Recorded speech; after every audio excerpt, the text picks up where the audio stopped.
Guys, welcome back. It is your favorite Gimp with a Limp, and I'm here with something different for you. This is just something I'm doing off the cuff, just some thoughts I was having rolling around in my head. I wanted to toss it out into the interwebs, out to you all, and see what you thought about it. Now, this one is going to be about Kickstarter, and I know I've got comics on screen right now, and you guys will get why I've got comics up here in just a sec. But the basic gist is when it comes to gaming, Kickstarter is king right now, okay? Everybody knows that. Damn near everything that gets released that comes out that has any type of attention nowadays is coming from Kickstarter. And actually, we can take a look at that here real quick before we do that. And it's talking about this article here. Tabletop Gaming's dominated Kickstarter. Now, this is talking about 2019, but it's only gone up. Since then, you can see dollars pledged to successful Kickstarters, and this is between video games and tabletop, with the pink color being tabletop. And you see here in 2019, I mean, it's not even close. 176, million pledged, 176.3, and it's been going up each year. Yeah, it was 84, 101, 137. 165, 176, and I've even been involved with a few games that have come to Kickstarter. I was really proud of that. Had my name in some of the credits. That was really cool, and it's just taken off. And you can see here some of the top 10 tabletop Kickstarters of 2019. Etherfields, I heard about that one. I didn't get that one. Bloodborne, which I did back. Trial by Trolley's Zombicide, which I had the orc one of those, but didn't do that. Reaper Miniatures, which are good. Battletech Madeira, which I'm a little upset I didn't back that one because that looks like it was kind of good, but I didn't. I missed it. Oh, so sad. Throw Burrito, I completely missed with that one. Dispel Dice, Oathsworn, another one that I missed. But you see what I'm talking about, right? Huge amount of gaming, and we'll get back to that in a sec. But what the title says about this is, can the comics be kind of like the canary in the coal mines? Because if you don't know, Kickstarter is suffering right now. They've had to lose 70% of their workforce after layoffs and buyouts and everything that they've had going on here recently. And unfortunately, comics, I think, are a part of that, because when it came to it, Kickstarter was doing this kind of get woke, go broke scheme. They had someone they were paying who was kind of like their comic czar, who was deciding what comics were allowed or not. And this article here talks about a shadow ban for John Del Arroy's. I'm sorry, I'm not very good with Hispanic names. I apologize. Dynamite Thor campaign. And it was basically talking about, if we scroll down into it, that when the guy would be searched. So if you searched the name of Dynamite Thor, it would not pop up. Or if you search for the guys, like his business, it wouldn't pop up. His previous Kickstarters here would pop up, but not the one that he's currently running. And evidently it was very hard to find the actual Kickstarter that he was running. It was being shadow banned. So he wasn't specifically banned. They were allowing him to pay and put it up there, but they weren't actually showing it. And we have another article that talks about this guy's comic book, Mike S. Miller's comic book, Lone Star, was banned, not banned, but just rejected for the depiction of MS-13, because they classify MS-13 gang members as a marginalized group. Are you freaking kidding me? This here, this is the garbage that's going to kill Kickstarter. This is what's going to have Kickstarter no longer be a company, and why they're having to lay off nearly 40% of their staff, because they depict MS-13 as a marginalized group. And we won't read the whole article, but the basic gist goes into it that he had a Kickstarter project, or a project on Indiegogo as well, and he thought maybe that's why they had rejected him, and he assured Kickstarter that all of it's been removed and that these are new covers for the Lone Star comic book. It's not repackaging. If that's the problem, let me know. And that's when they get the reply from Kickstarter saying that the rejection was actually due to discrimination, subjugation, and intolerance towards marginalized groups. And he's like, okay, wait, what? And everybody was talking about it, how wrong it was. MS-13 is a gang. They're a violent gang. They kill people. They're not good. It's okay for comic book heroes to fight the bad guys, right? This is like killing Nazis. It's okay to kill Nazis. This person is evidently the person responsible for it. She was the Kickstarter comic outreach lead, Camilla Zhang. She was amongst the people getting laid off, and I can't really blame them, because when you pull up comics at Indiegogo, scroll through it, they have a whole just huge list of comics that are on projects. Now, I don't read comics, okay? I don't care about comics. I don't know damn near anything about comics. I watch Marvel movies. That's about as much as I get into it. But when you scroll through it, Indiegogo, there's a bunch. There's a lot of money involved with this, because plenty of people are involved in comic books. But when you go to Kickstarter and you scroll through their comic section, right, it just does not look anywhere near as vibrant. They've got some here on Kickstarter, but it seems like a large part of that industry has gone to Indiegogo because they're not being censored there. They're not being told that they can't have a comic that has MS-13 as the bad guy is in their lineup. It's just ridiculous what they were trying to do. They were trying to push these woke agendas onto something that had nothing to do with it. And it's like, no, all you're going to do is ruin the end. And this picture keeps catching my eye. I'm like, why does she have bunny ears? What is this? Battle Maiden Knuckle Bomb. Battle Maiden Knuckle Bomb from Here Edition. And look at this shit. 1,800%, man. That's damn people making money off of this. That's why I don't get comic books. I mean, I get this. This makes sense to me. That looks more up my alley. But okay, that's neither here nor there. We're not talking about that. But my gist with this is the fact that gaming, right? And that's my big thing. I love games. I back so many games on Kickstarter. There's so many games that I can't back even half, not even a quarter of the ones that I would love to back. And I've been lucky enough to have a few prototypes, a few review copies sent to me from Kickstarter companies, or companies that have launched games on Kickstarter, rather. And I've been really blessed to have that. It does take a lot of work and effort to even get to that small level.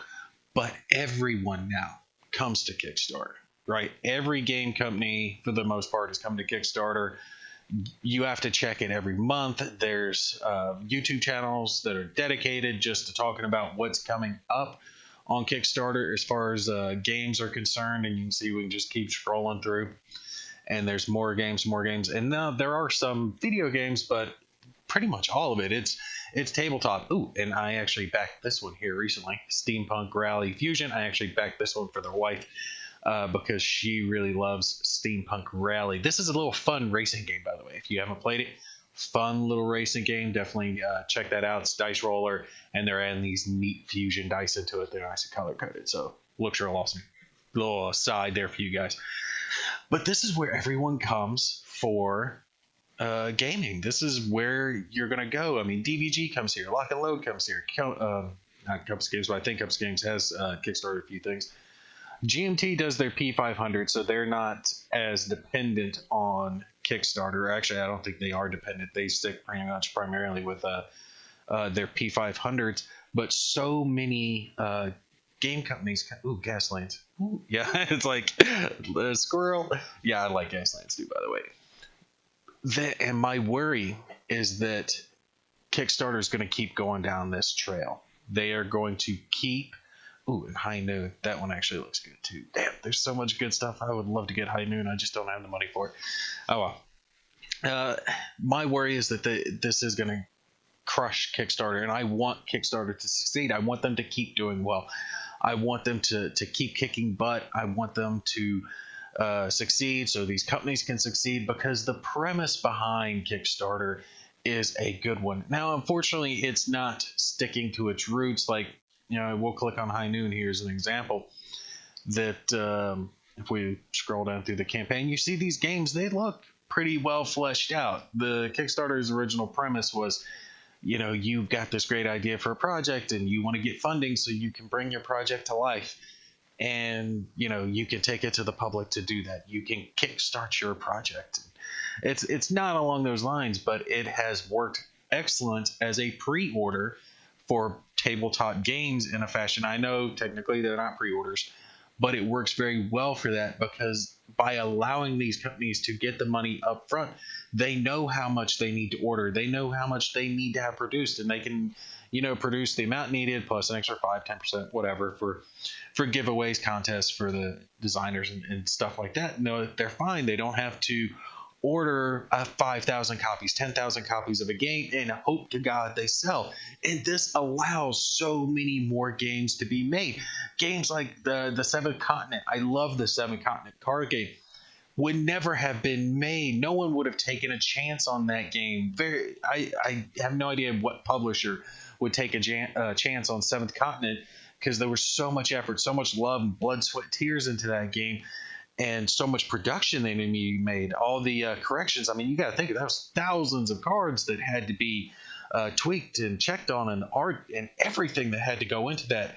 Without Kickstarter, that game wouldn't exist. Now it's gone big into minis, but there's so many just unique games that you get from it. The Stalingrad. Crap, I can't remember the name of it that I got off of Kickstarter not too long back. The block game that played well, Solitaire.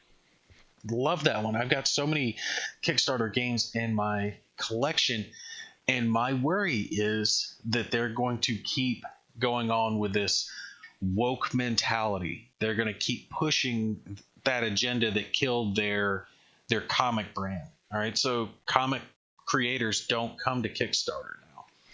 And how bad would it be if they push that? Because even if and I hate that I clicked on High Noon, because they have nothing to do with me. This video has nothing to do with them. I'm just using them as an example. But what if someone there was like, no, you're depicting Native Americans in this fashion, and they're marginalized, so no, your game's canceled. You can't do it. And I could see some people doing that. People get upset or offended over anything nowadays. It's ridiculous. It's ludicrous, the crap that someone will find a reason to get upset about. But like we were talking about, the guy got his comic shadow banned. Why would you do that? What company thinks that's a good idea to shadow ban something that's going to make you money too? Kickstarter gets a percentage of these projects. That's how they make money, right? There's advertising involved as well, but for the most part, they take a percentage of whatever your production is, whatever your thing is. That's why a lot of them don't charge shipping in with the pledge itself, because let's say you pledge, okay, $10 towards this, but 15 would cover the shipping. So you pledge 15. Well, now you're not paying for your shipping, because Kickstarter takes a percentage of that shipping cost as well. That's why all the game companies charge you shipping afterwards, because they wouldn't have the money to cover it, because Kickstarter would take that 10-20%, whatever the hell they take, off the shipping cost as well. So they would have to increase it even further to actually break even as far as shipping is concerned when it comes to Kickstarter's thing. So I get why people do that. I wish they could have it to be just one lump sum, so they didn't have to worry about the crap afterwards and the backer kits and all the other crap that you have to sign up for. Like I said, this video is just me rambling on about something, and I think comics are the canary in the coal mine. I think that publishers really need to have an idea in the back of their mind of where are we going to go. Are we going to go to Indiegogo if Kickstarter fails? I mean, they've lost almost half their staff. That is a huge, I mean, their staff's overpaid to begin with. I mean, read the articles, damn. But that's a huge loss. But some of these people, look, I'm not trying to hate on the lady, but comic outreach, what the hell? What kind of job is that? I mean, were they getting enough comics? And look at the job that she did. She drove all the comics over to Indiegogo. Obviously, you didn't outreach enough, because you drove the customers away. They went to your competition. And I don't want the competition having to go somewhere else. I like Kickstarter. I like how it works. I think it's a good company for the most part. I just think they need to pull their heads out of their ass and let people be free, back the projects they want. I mean, obviously, if something's specifically bad. Like we don't want ISIS to have a Kickstarter project to, build bombs or some stupid shit. That's ridiculous. That's stupid. Don't allow crap like that. But other than that, let people make their games. Let them make their comics. It doesn't matter if you don't like what the comic's about. Too many people, they can't pull themselves back now and be professional and not think about their personal feelings. Really? Okay, if you think that MS-13 is a marginalized group, that's your problem. But someone else wants to read a comic book with them as the bad guys, let them.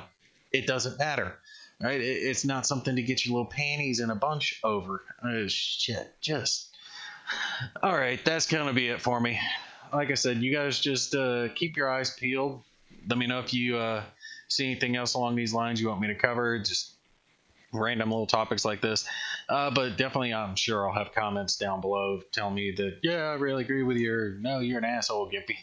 There's plenty, but feel free to put your comments down below. I don't care. You don't have to agree with me. Maybe you don't want comics on Kickstarter. Maybe you think they need to be on Indiegogo, and free to that opinion. All right, that's going to be it for me. You guys take care. I will catch you in the next one.